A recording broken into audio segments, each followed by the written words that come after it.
Which one should Okay.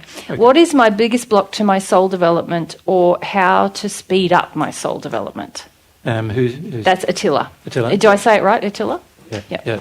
So Attila, what you're doing here is you're placing the burden or responsibility on me for what you need to deal with. So I can't answer the question, because what you're trying to do is you're trying to say, tell me my next biggest thing I need to deal with, and I'll go and deal with that. And I'm going, well, no, that's your responsibility to work out what your next biggest thing is, not mine. And a lot of people do this with me. They start to suspect that I know a lot more about them than what they thought I did originally. And then what they do is they start to want to put the burden on me for their progress, right? Which is what you're doing here. And I know you don't think that's your motivation, but you want to be told from somebody what's your next thing. And you need to decide what your next thing is to deal with. But I must say to you, and this is common for all of you, the law of attraction would already be bringing it to you anyway. So God has already, and this is something I want to each of you to understand about God, is that God loves you, like he cares about you. So if you got God, he wants to have a relationship with you, he cares about you. So what he's trying to do, and this is your soul here, you're two halves actually, aren't you? So the one, the male half, your soul attraction is female, isn't it? Yep. So you're the male part, and your other half is your female counterpart, obviously. Now, you're God's child. That soul, that complete soul, is God's child. So God wants to give you information. He wants to share things with you. He wants to help you progress. He wants you to become more loving. He wants to help you do that, but he's not going to do that without your will being involved, but he wants to do it. So he's trying to share information with you. Now, God does that through the operation of your conscience. If that doesn't work, which for most people it doesn't work very well, he's also trying to do it through the law of attraction. So that law, the purpose of the law is for you, for your condition, your current condition, to attract events that cause you to ponder about your current condition. So that's what the purpose of the law is, to make corrections and help you. It's also a positive law in the sense that if there's things that God feels you're doing right, then he wants to also reward you for those particular things. But the rewards are not going to be usually what you expect as a reward. A lot of the rewards are very much internal, like, you get more confidence, or you grow in more desire for love, or, they're internal. A lot of rewards are internal, inside of yourself. But God's trying to give you information about where you should go. And the law of attraction is bringing you events. Now, the law of attraction is bringing you thousands of different types of events, because the law works with regard to the condition of the soul, not just to one aspect of its condition. But basically the law is saying, deal with all those things, not just one thing. Deal with all those things. And so this gets back to the question you asked, isn't it, about being overwhelmed? The law is bringing you all the things all at once, as you should be dealing with, from a condition of love, from a position if you want to love. And a lot of times we want to just select one and then focus on that. And you've got to be real careful with that desire, because you're going to end up selecting only the things you think you should deal with, and you're going to leave everything else. And that's not a good thing. Yeah, I had a similar question that for an hour or for a day, should I concentrate on one thing or whatever comes up? And then you answered whatever comes up, yeah? Yeah. Okay. Yeah, and the main issue you have is arrogance. I don't know if you are aware of that, but that's your main issue. Mary might have tried to help you with that already, I think. And it's a big issue. And it's a big issue for many of you men here. You have a very strong feeling that your opinion is greater than God's. And you know better than God does about you and those kind of things. There's no perspective in that. And this is why you want to argue at times, and also why you want to feel like there's a feeling that you gain by having those feelings of power over your life, which is really about being terrified of dealing with some substantial, sad emotion. And most men have this deep terror about dealing with really difficult emotions. And so the key is to not avoid anything that comes up. The key is to recognise everything that comes up. Now, initially, there's a lack of sensitivity in most people's soul where you don't recognise it. It's only the big... It's only like... It's a bit like... if a person comes up and punches you in the face, you know they did it. But if a person comes up and talks behind your back, you might not even know you did it. They did it. And the difference between those two actions is one is obvious and one is not so obvious. Right? Now, oftentimes we only respond to the obvious. We only deal with the obvious. And that's it, because we'd lack the emotional sensitivity to know everything that's going on. And the more arrogant we are, the more we're dealing with just the obvious. Like, you could say God's law is smacking us in the face, and we go, oh, God's law is smacking me in the face, so I've got to do something. But we don't deal with the things that are more nuanced, that where God's law is showing us there's other problems, and we are either totally zoned out, totally tuned out to those problems, or we think those things are good, and so we think we should keep them. And this is something that you face in your life, and it's something that you will need to address. You need to be more humble, more softer to your feelings. If you are more humble, then God can show you more. God's not going to show you one thing. You know, God's got a list. God knows you can deal with it. God knows you can deal with things, it. yeah. And when I say God's got a list, I'm not joking. What happens is, in the spirit world when you passed, and after you sort of realise, oh, this is my condition and this is where I live, you will find that list will be presented to you in your mind constantly. God's got a list. And the list is everywhere where you've broken the law. And it's just how sensitive we are to looking at that list as to whether we even can bear to look at it. You know, what happens for most people in the hells is that they got that list, but most people are in a rage about the list. And so they're still committing more sins and they're adding to the list. So a lot of people, when they first pass into the spirit world, it's not like your condition is locked to whatever it is you developed it on earth. Once you pass into the spirit world, you can add to the list of things you're going to have to deal with. And many people do. Like, there's many people historically who on earth weren't a murderer, but they became a murderer as a spirit. And the way they did that was they influenced people on earth to die through their actions. Right?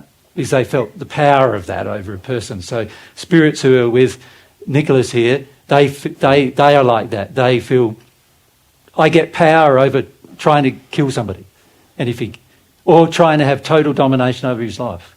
And so that these spirits are committing more sins, they're doing more sins, more damage to themselves as well as to others, and therefore they're accruing more sin, and there's going to be more things they're going to have to deal with as a result of that. And they're degrading their condition even further. So they're in the hells already, but they're degrading their condition further. So the key is to see that, okay, at any point in your existence on earth or in the spirit world, there are lists of things that we do wrong. We've been on earth encouraged to sin. Your whole environment is encouraging you to sin. It's encouraging you to sin financially. It's encouraging you to sin with regard to the way you use substances. It encourages you to sin with regard to just little physical things like coffee, tea, and all these other things. It encourages it into sin there too, because we end up imbibing a life of a lack of ethics in the process. That's sin. And then it encourages you to sin sexually. It encourages you to sin in your relationships. It encourages you to sin in your way you interact with your children, with the way you interact with parents, with the way you interact with society. And the world itself actually looks upon most sins as normal. Like, it's the world we live in, just live it, you know. And so the problem with that is that we end up being shocked sometimes by the length of the list we have. And the more arrogant you are, the more you're going to be shocked about the length of the list. And not only that, you'll be shocked about what weight God puts on things in the list that you thought were minor and he thinks is major. Right? So, and the key is to be emotionally prepared for that occurrence. You follow? And the way to be emotionally prepared is to recognise perspective. God knows a lot more about your life than you do. God knows what's loving and you don't. And also be humble.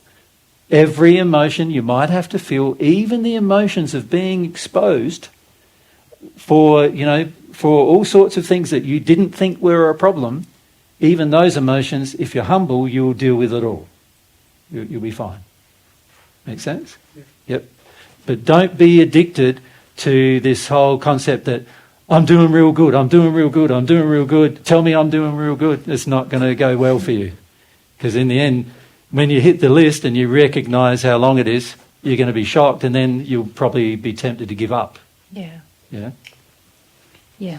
God's not critical in this regard. He's just saying, here's all the areas that you weren't loving. And God's also saying, but you have free will and you have to fix it. And one thing I'd like to say about sin is this.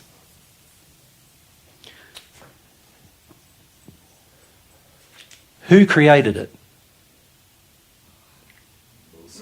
Us, me. Humans created sin. God didn't. Humans created sin. Who created my sin? Me. The sins of your forefathers are not visited on you and attributed to you. Your sins are attributed to you. The effects of the sins of your forefathers are on you, naturally, because there's no way to avoid that. But the actual sin itself of your forefathers is not visited upon you. But whatever sins you have chosen are the sins you will need to repair. Right?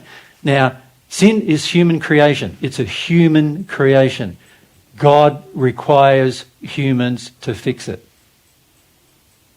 Very important thing. It's an issue, with God, it's an issue of self-responsibility. If you do something, you create something, and it actually happens to be unloving, then you need to fix it. And God's laws are trying to destroy the thing already. He's trying to help you already to fix it.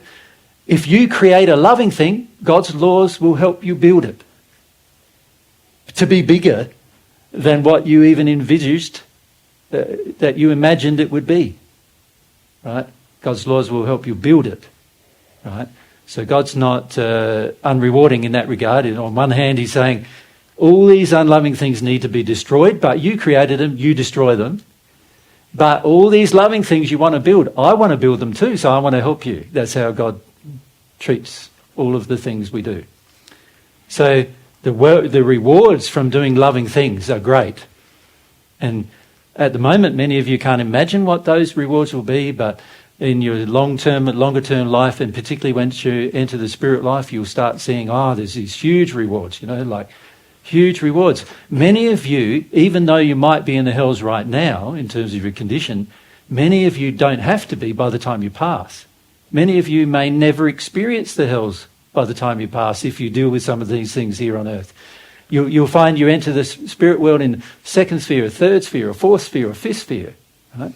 I just was for a moment thinking, why don't we ask our spirit friends to have a look and scan over Austria, where we are now, and see how many people are actually in the third sphere of the spirit world while they're on earth. All right? Now, if I asked third sphere spirits to do this, it would require a few million of them to get the job done. So I need to ask my celestial friends to do it because only one of them is needed to get the job done. All right? So we're going to ask one of our celestial friends just to do that for us. What do you reckon the answer is? In the third sphere of the spirit world. Now, I must say, this is not including any children.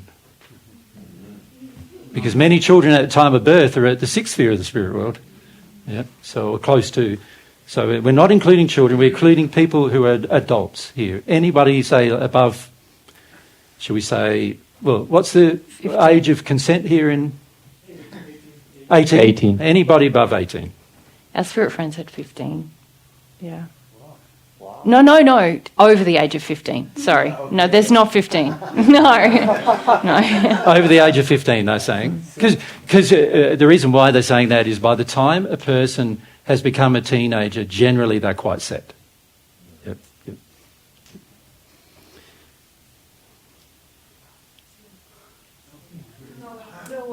No one. And on the whole earth? Well, it's a different equation, Then they've got to scan the whole earth, and that's going to take some time. And let's see if Germany's better than Austria. Is that what you're saying? Is that what you're saying? You be careful with that feeling, because that feeling is present oftentimes, right? Yeah. So, what about the second sphere? Yeah, there's a few. I already asked. Yep. There's Four. Yeah.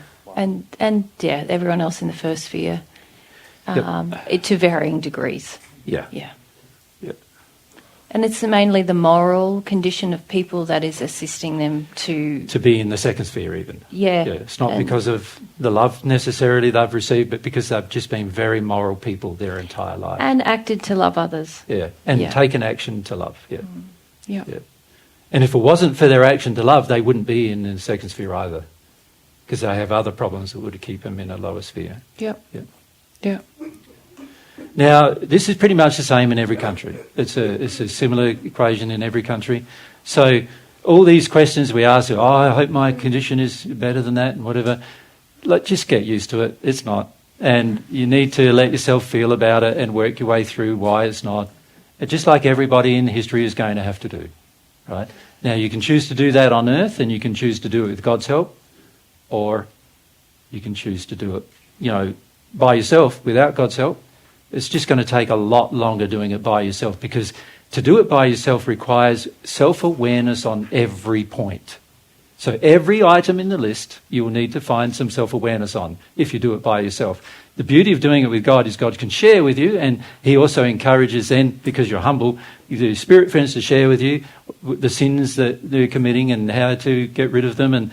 And also, as you receive God's love, you become more sensitive emotionally to love, and therefore you can see your own problems easier because you're sensitive to love. So the more love you receive, the more you go, now I can see I do that as well, and I do that as well. So what actually happens, the more love you receive, is the list grows longer, unfortunately sometimes, because you see more that you didn't see, and you see things you didn't see before.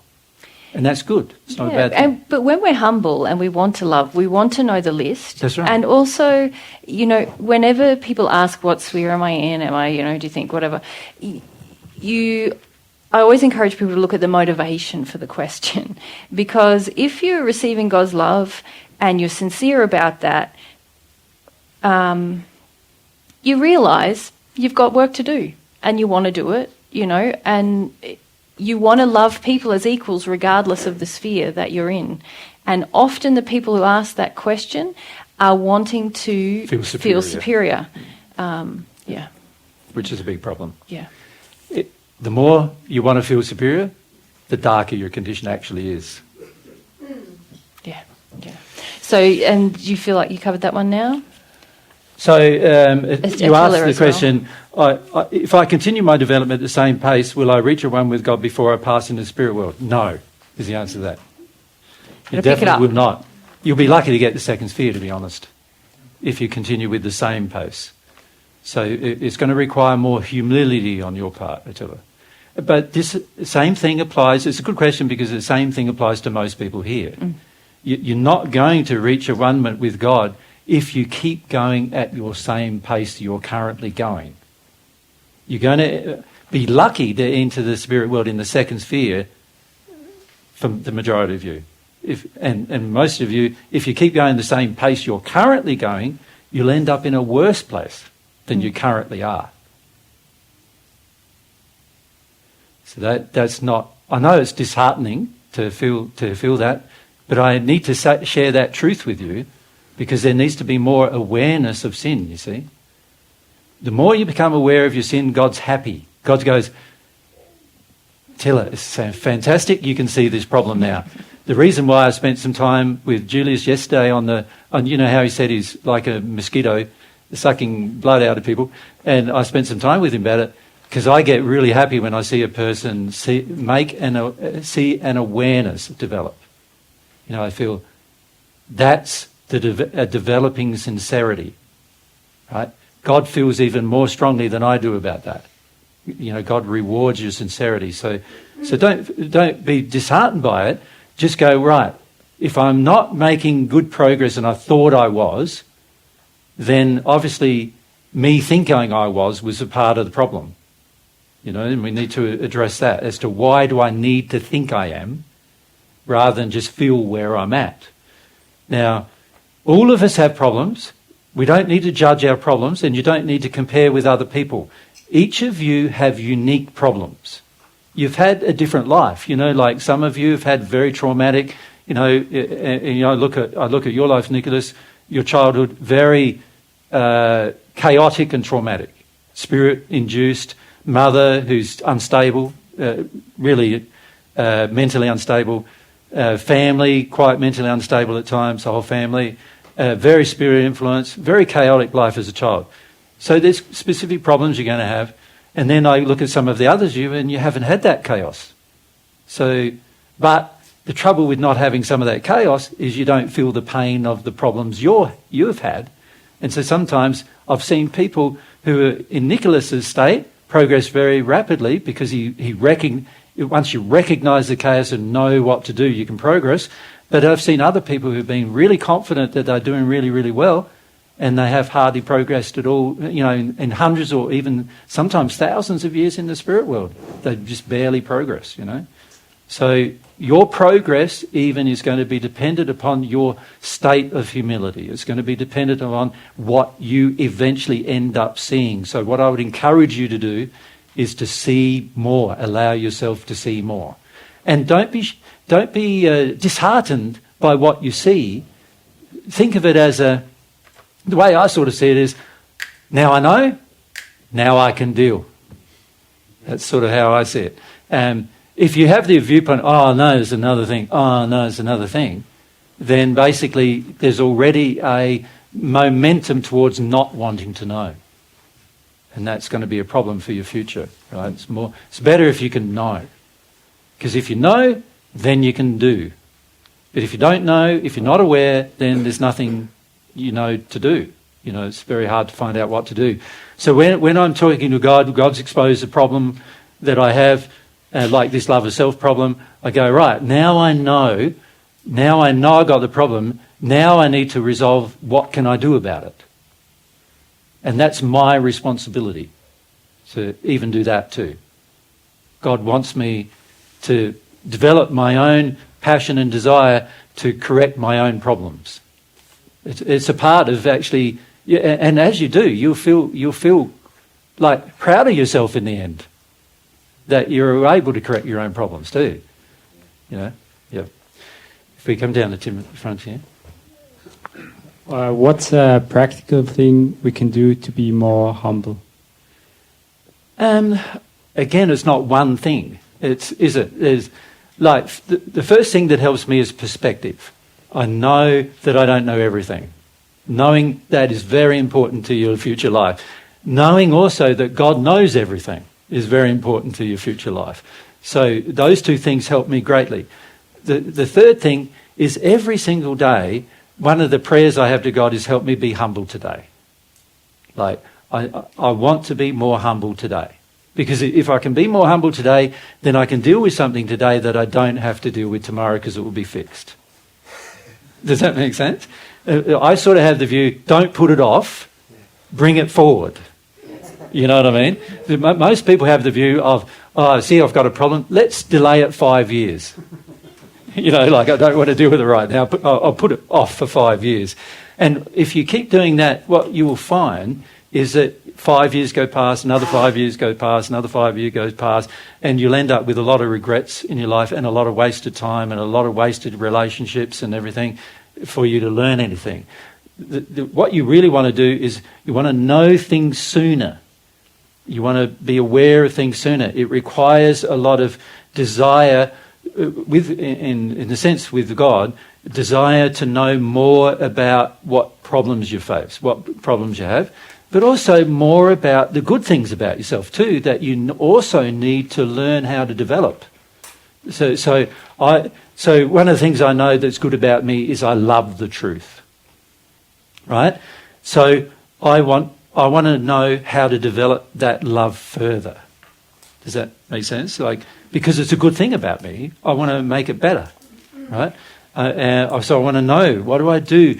So when I notice myself, in a group like this, there's often projections and everything, and people ask you a question, but there's a lot of hidden agendas behind the question. So if I'm more truthful, I go, no, I need to focus on the hidden agenda rather than the answer to that question. Like I did earlier with Eric? Eric. Yeah. Was it? About the one thing to focus on in a day? Yeah, the one thing you need to focus on a day.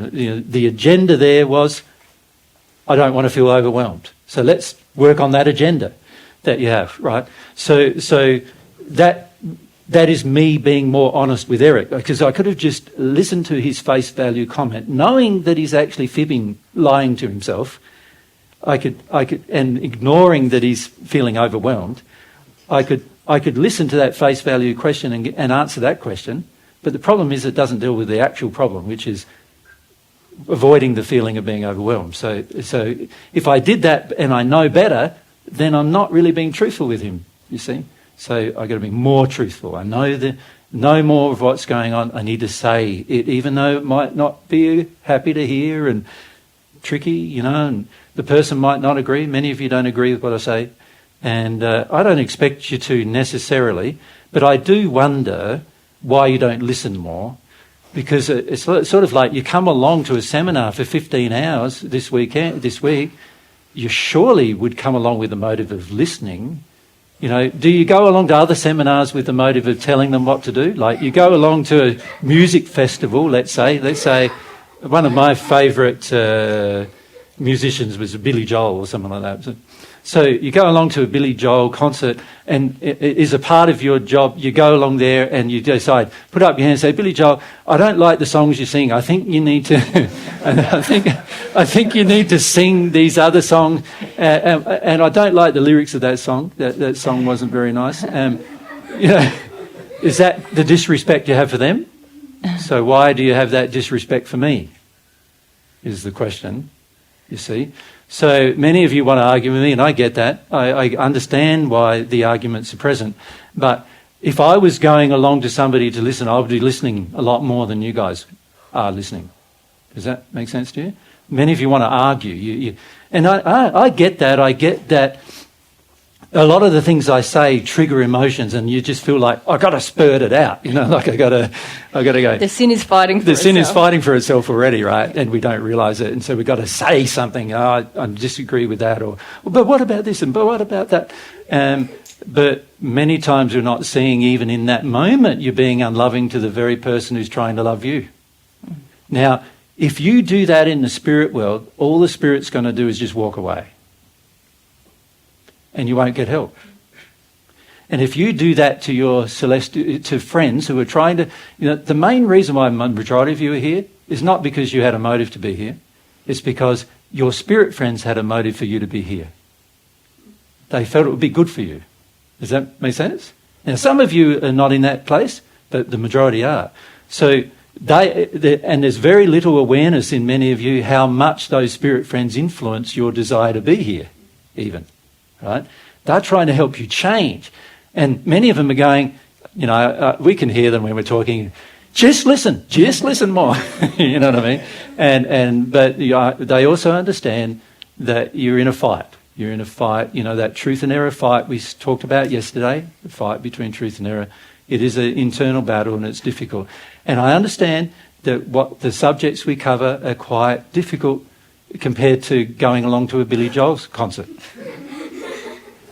You understand? Like, go along to a Billy Joel concert, if he said some lyrics that you're not that in agreement with, like, she cuts you once, she cuts you twice, she carves up your life.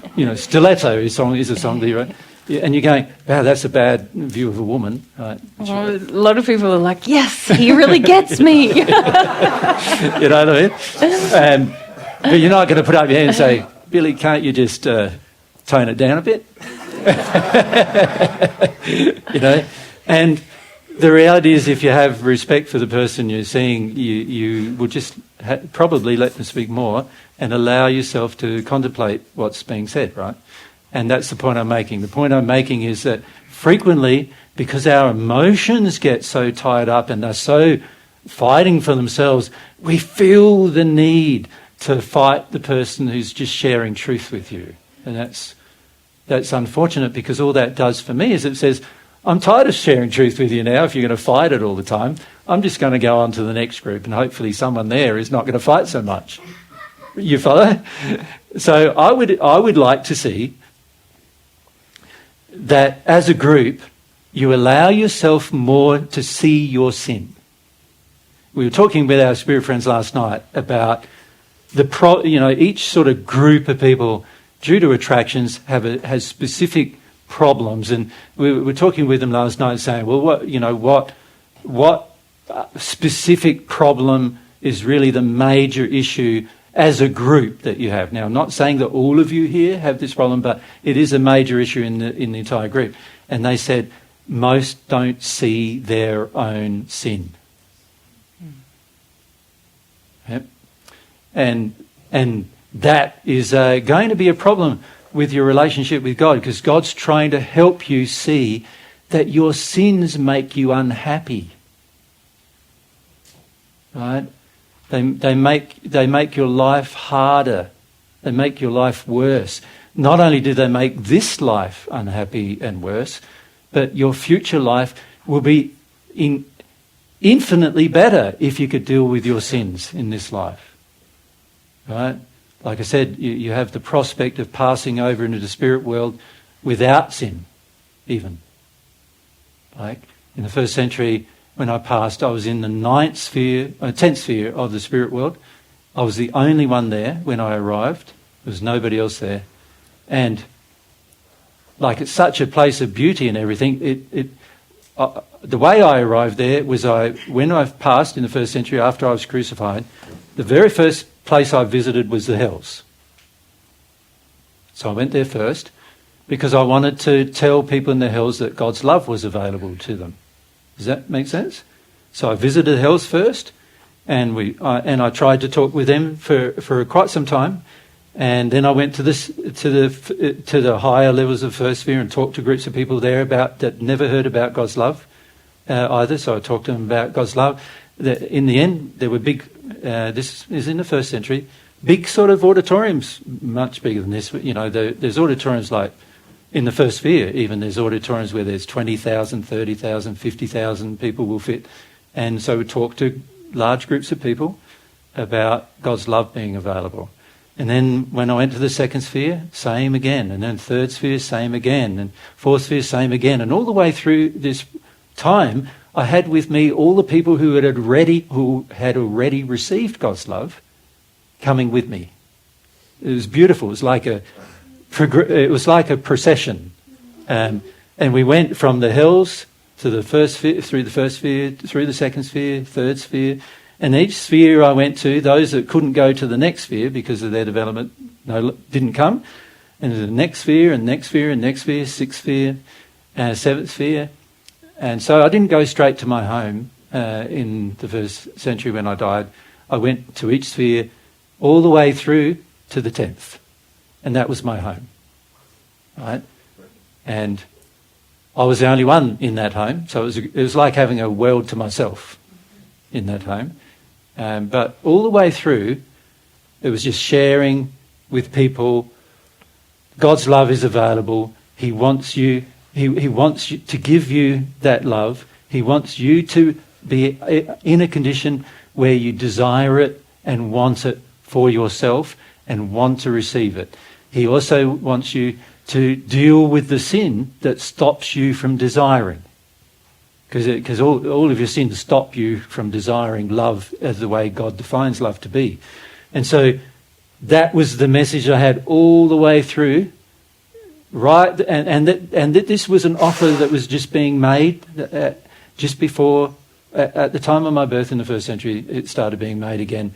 And all the way through, and then all the way through to the 10th sphere. And then when I went from the 9th sphere to the 10th sphere, nobody could come with me. So there were some friends I had in the 9th sphere by that stage. Some of them you might have heard of, like Elijah, Moses, the angel Gabriel, the angel, who's called the Archangel Michael. There's a few others. They were in the 9th sphere. They had received some of God's love while I was on earth, and they were in the 9th sphere now. But they couldn't come with me to the 10th. And I went to the 10th, and it was like God had created a whole, it's hard to describe, but it's like a whole planet just for me. Yeah. And that's the benefit of receiving God's love on earth. And that's what I would love for you guys to experience in your future.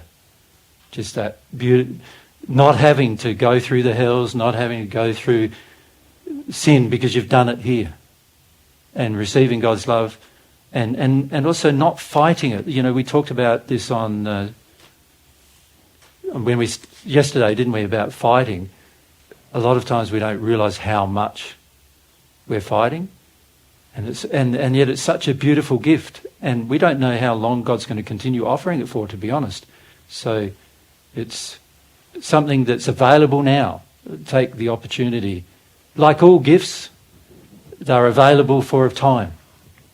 And there is a lot of people who have expectation out of love feel that God should offer love all the time, this personal love all the time, and God knows that if God did that, you would all just expect it rather than treat it as a gift.